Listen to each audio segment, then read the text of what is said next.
Temuan dari Sumatera, pendatang atau penduduk asal. Tidak ramai tahu.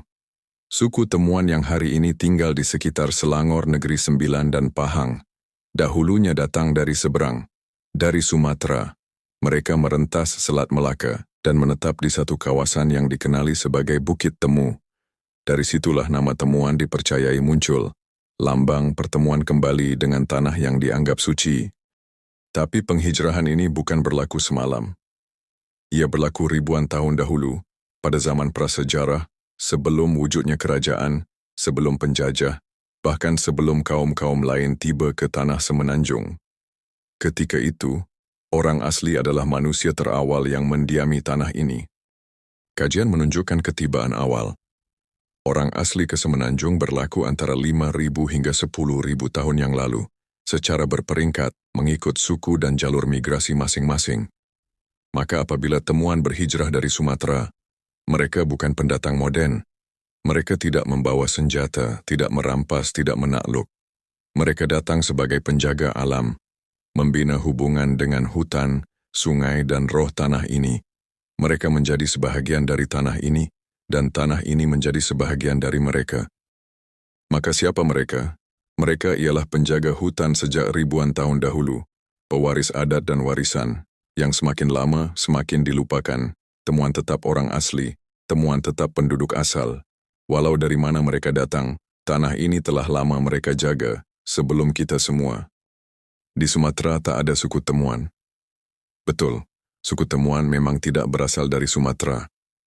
Mereka adalah sebahagian daripada kumpulan orang asli Proto-Melayu di Semenanjung Malaysia, bukan di Sumatera. Yang ada di Sumatera ialah suku-suku seperti Batak, Minangkabau, Melayu Deli, Kubu, orang Rimba, dan sebagainya. Temuan adalah pribumi Semenanjung. Jadi memang tidak wujud di Sumatera secara asal. Kalau ada pun individu temuan di sana hari ini, itu mungkin kerana migrasi modern. Kisah penghijrahan suku temuan dari Sumatera ke Tanah Melayu, khususnya ke kawasan Bukit Temu atau sekitar Negeri Sembilan Melaka, kerana tekanan untuk memeluk Islam banyak diceritakan dalam bentuk lisan, bukan catatan rasmi sejarah. Namun, kisah ini wujud dan telah direkodkan dalam beberapa kajian antropologi, sejarah tempatan dan dokumentasi oleh komuniti temuan sendiri. Sumber dan petunjuk yang berkaitan. Lisan orang tua temuan, Sumatera ke Bukit Temu. Kisah ini sering disebut dalam tradisi lisan suku temuan, di mana nenek moyang mereka berasal dari pulau seberang, Sumatera, dan berpindah ke Semenanjung kerana tidak mahu memeluk agama Islam yang mula tersebar di kawasan pesisir Sumatera sekitar abad ke-13 hingga 16. Tempat seperti Bukit Temu Ulu Beranang dan Bukit Payung sering disebut sebagai tempat pendaratan atau tempat mereka bertemu kembali dengan suku mereka selepas berpisah. Contoh naratif lisan, kami orang asal dari seberang, lari dari tempat di mana raja paksa semua ikut agama dia. Kami tak mahu. Kami bawa diri ikut hutan, ikut laut, sampai ke Bukit Temu. Kajian oleh Dr. Colin Nicholas, COAC, dalam penulisan dan dokumentasi oleh Center for Orang Asli Concerns, COAC, disebut bahawa suku temuan dan sub-etnik lain mengalami migrasi dari Sumatera dan kawasan kepulauan Indonesia ke Semenanjung Malaysia. Sebahagian besar migrasi berlaku kerana konflik agama, penjajahan atau ancaman asimilasi budaya. Kajian jakwan etnografi temuan. Beberapa laporan dalaman jakwa dan buku etnografi temuan menyebut asal-usul mereka sebagai berasal dari gunung, tetapi asal nenek moyang dari tanah besar sebelah pulau.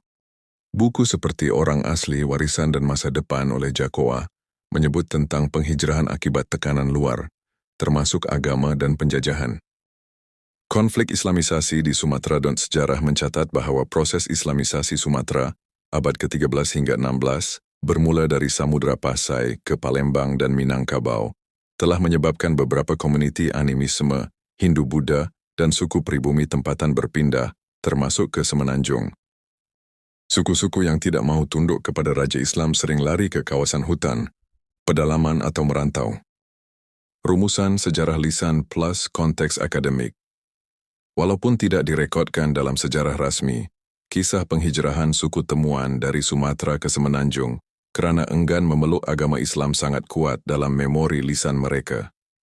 Nama Bukit Temu sendiri dipercayai berasal dari tempat mereka bertemu kembali selepas perpisahan akibat tekanan luar. Menurut lisan orang tua suku Temuan, nenek moyang mereka dahulu berasal dari seberang laut, Sumatera. Pada suatu masa, pemerintah di sana mengarahkan semua rakyat memeluk agama baru. Namun kelompok Temuan enggan. Mereka memilih untuk lari, menempuh hutan dan laut, hingga tiba di satu bukit. Disitulah mereka bertemu semula, lalu dinamakan Bukit Temu. Penjelasan dalam video mungkin perlu diperbetul kalau ia mengaitkan Temuan dengan asal-usul dari Sumatera secara langsung. Ini bukan kisah pendatang, ini adalah kisah kepulangan leluhur.